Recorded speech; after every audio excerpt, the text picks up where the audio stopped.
எல்லை தாண்டி மீன் பிடித்ததாக இலங்கை கடற்படையினரால் கைது செய்யப்பட்ட ராமேஸ்வரம் மீனவர்கள் 7 பேரின் சிறை காவல் நீட்டிக்கப்பட்டுள்ளது. இதுகுறித்த கூடுதல் தகவல்களை செய்தியாளர் விஸ்வநாதன் வழங்கிட கேட்கலாம். விஸ்வநாதன், வணக்கம். மேலும் தகவல்களை சொல்லுங்க. வணக்கம். ராமேஸ்வரம் மீன்பிடி துறைமுகத்திலிருந்து கடந்த 1ஆம் தேதி மீன் பிடிப்பதற்கான அனுமதி சீட்டை பெற்று மீனவர்கள் மீன்பிடிக்க கடலுக்கு சென்றாங்க.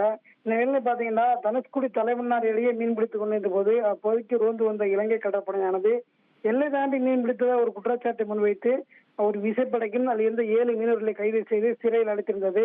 இந்த அவருடைய சிறைக்காவல் மன்னார் நீதிமன்றத்தில் ஆஜர்படுத்தப்பட்டது. அவருடைய சிறைக்காவல் இன்றோட முடிவடைந்த அடுத்து இன்று 2வது முறையாக மீனவர்கள் மன்னார் நீதிமன்றத்தில் ஆஜர்படுத்தப்பட்டனர்.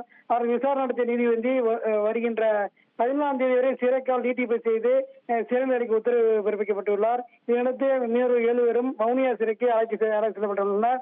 அதாவது சிறையில் வாடும் மீனவர்கள் குடும்பங்கள் இன்று இங்கே உள்ள ராமேஸ்வரம் குடும்பத்தில் உள்ள மீனவர்கள் ஒவ்வொரு நாளும் மீண்டும் சிரமத்திற்குள்ளாகி வருவதால் அவருடைய சிரமங்கள்லாம் எண்ணி நீதிபதி அவர்கள் விரைவில் மீனவர்களை விடுதலை செய்ய வேண்டும் என மீனவர் குடும்பங்கள் கோரிக்கை விடுத்திருக்காங்க. தகவல்களுக்கு நன்றி விஸ்வநாதன். ட்ரெண்ட ஃப்ரெண்ட் ஆக்கிக்கோங்க. தந்தி டிவியின் சப்ஸ்கிரைபர்ஸ் அண்ட் ஃபாலோவர்ஸ் குடும்பத்துல நீங்களும் இணையுங்க.